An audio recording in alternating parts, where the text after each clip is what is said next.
20 yoshimga qaytib qolganimda ko'p narsani o'zgartirgan bo'ldi. Masalan, anaqa, nima desam ekan? O'zim ko'proq o'qib, bilim anaqa qilaydim. O'zimni bilim anaqasiga, nima desam ekan?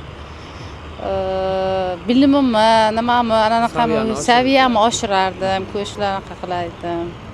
Ko'proq yaxshilik qilgan bo'lardim menimcha hammaga. Shu, nima desam. Masalan, kimnidir qadriga yetgan bo'lardim deydi. Kimdir qaysidir xatoyimni qaytarmagan bo'lardim. Sizda qanaqa bu hol? Mendami? Men akam rahmatli bo'lganlarda